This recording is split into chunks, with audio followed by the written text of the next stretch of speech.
और दोस्तों, मेरे चैनल में आपका स्वागत है। सिंहासन बत्तीसी की आज 30वीं कहानी है, तो चलिए शुरू करते हैं। 30वीं पुतली। जय लक्ष्मी ने जो कथा कही वह इस प्रकार है। राजा विक्रमादित्य जितने बड़े राजा थे उतने ही बड़े तपस्वी। उन्होंने अपनी तप से जान लिया कि वे अब अधिक से अधिक 6 महीने जी सकते हैं। अपनी मृत्यु को आसन्न समझकर उन्होंने वन में एक कुटिया बनवा ली तथा राजकाज से बचा हुआ समय साधना में बिताने लगी। एक दिन राजमहल में कुटिया की तरफ आ रहे थे कि उनकी नज़र एक मृग पर पड़ी। मृग अद्भुत था और ऐसा मृग विक्रम ने कभी नहीं देखा था। उन्होंने धनुष हाथ में लेकर दूसरा हाथ तरकस में डाला ही था कि मृग उनके समीप आकर मनुष्य की बोली में उनसे अपने प्राणों की भीख मांगने लगा। विक्रम को उस मृग को मनुष्यों की तरह बोलते हुए देख बड़ा आश्चर्य हुआ और उनका हाथ स्वतः थम गया। विक्रम ने उस मृग से पूछा कि वह मनुष्यों की तरह कैसे बोल लेता है, तो वह बोला कि यह सब उनके दर्शन के प्रभाव से हुआ है। विक्रम की जिज्ञासा अब और बढ़ गई। उन्होंने उस मृग को पूछा कि ऐसा क्यों हुआ, तो उसने बताना शुरू किया। मैं जन्मजात मृग नहीं हूँ। मेरा जन्म मानव कुल में एक राजा के यहाँ हुआ। अन्य राजकुमारों की भांति मुझे भी शिकार खेलने का बहुत शौक था। शिकार के लिए मैं अपने घोड़े पर बहुत दूर तक घने जंगलों में घुस जाता था। एक दिन मुझे कुछ दूरी पर मृग होने का आभास हुआ और मैंने आवाज़ को लक्ष्य करके एक बाण चलाया। दरअसल वह आवाज़ एक साधनारत योगी की थी जो बहुत धीमे स्वर में मंत्रोच्चारण कर रहा था। तीर उसे तो नहीं लगा, पर उसकी कनपट्टी को छूता हुआ पूरे वेग से एक वृक्ष के तने में घुस गया। मैं अपने शिकार को खोजते खोजते वहां तक पहुंचा तो पता चला मुझसे कैसा अनिष्ट होने से बच गया। योगी की साधना में विघ्न पड़ा था, इसलिए वह काफ़ी कुद्रुह हो गया था। उसने जब मुझे अपने सामने खड़ा पाया तो समझ गया कि वह बाण मैंने चलाया था। उसने लाल आंखों से घूरते हुए मुझे श्राप दे दिया। उसने कहा, ओ मृग का शिकार पसंद करने वाले मूर्ख युवक, आज से खुद मृग बन जा। आज के बाद से आखेटकों से अपने प्राणों की रक्षा करता रहे।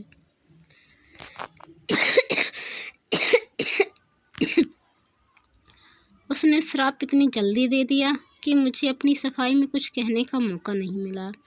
श्राप की कल्पना से ही मैं भय से शहर उठा। मैं योगी के पैरों पर गिर पड़ा तथा उससे श्राप मुक्त करने की प्रार्थना करने लगा।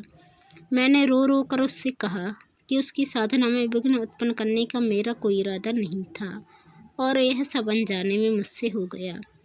मेरी आंखों में पश्चाताप के आंसू देखकर उस योगी को दया आ गई। उसने मुझसे कहा कि श्राप वापस तो नहीं लिया जा सकता, लेकिन वह उस श्राप के प्रभाव को सीमित जरूर कर सकता है। मैंने कहा कि जितना अधिक संभव है उतना वह श्राप का प्रभाव कम कर दे। तो उसने कहा, तुम मृग बनकर तब तक भटकते रहोगे जब तक महान यशस्वी राजा विक्रमादित्य के दर्शन नहीं हो जाए। विक्रमादित्य के दर्शन से ही तुम मनुष्यों की भांति बोलना शुरू कर दोगे। विक्रम को अब जिज्ञासा हुई कि वह मनुष्यों की भांति बोल तो रहा है मगर मनुष्य में परिवर्तित नहीं हुआ है। उन्होंने उससे पूछा, तुम्हें मृग रूप से कब मुक्ति मिलेगी? कब तुम अपने वास्तविक रूप को प्राप्त करोगे? वह श्रापित राजकुमार बोला, इससे भी मुझे मुक्ति बहुत शीघ्र मिल जाएगी।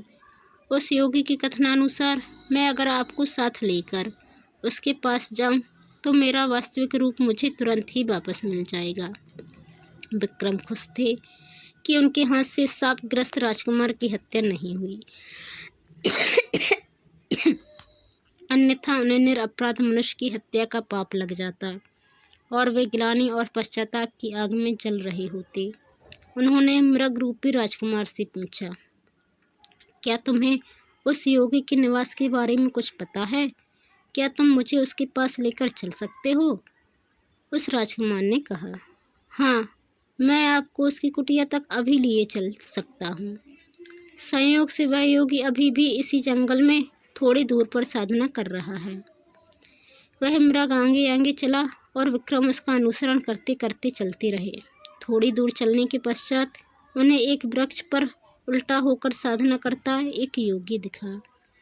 उनकी समझ में आ गया कि राजकुमार इसी योगी की बात कर रहा था। वे जब समीप आए तो वह योगी उन्हें देखते ही वृक्ष से उतरकर सीधा खड़ा हो गया।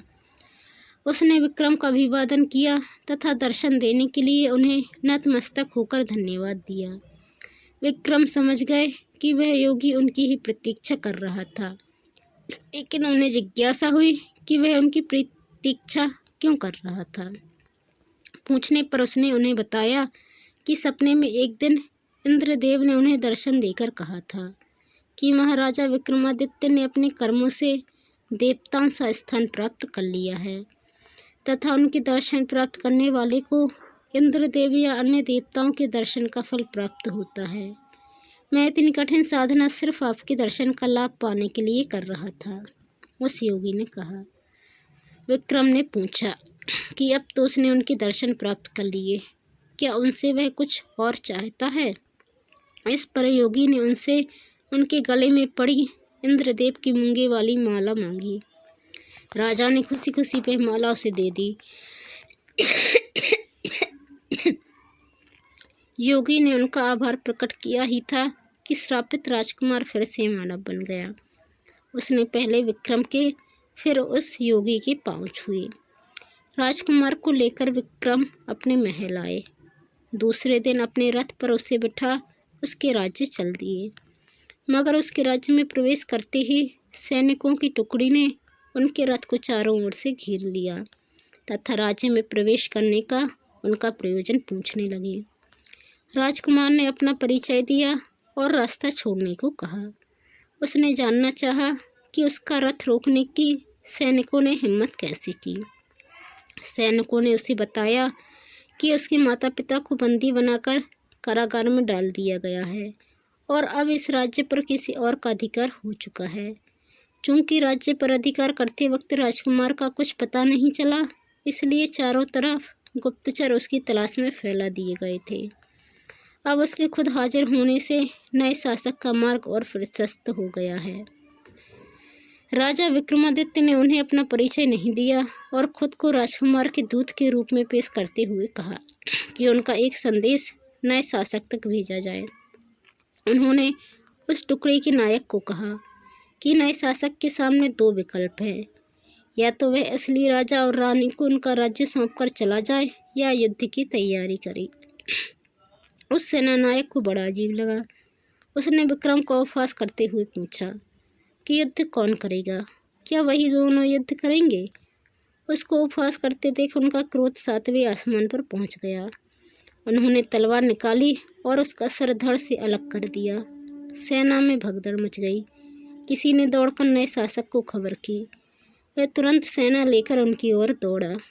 विक्रम इस हमले के लिए तैयार बैठे थे।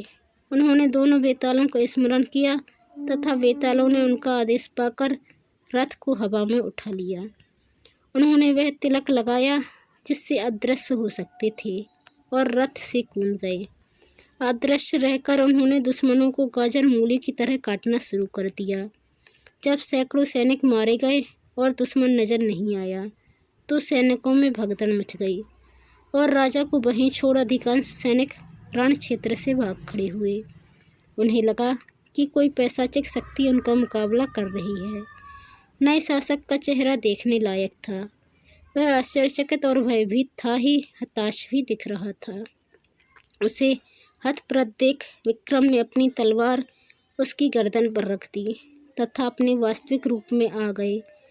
उन्होंने उस शासक से अपना परिचय देते हुए कहा कि या तो वह इसी क्षण उसका राज्य छोड़कर भाग जाए या प्राण दंड के लिए तैयार रहे। वह शासक विक्रमादित्य की शक्ति से परिचित था तथा उनका शौर्य आंखों से देख चुका था, अतः वह उसी क्षण उस राज्य से भाग गया। वास्तविक राजा रानी को उनका राज्य वापस दिलाकर वे अपने राज्य की ओर चल पड़े। रास्ते में एक जंगल पड़ा।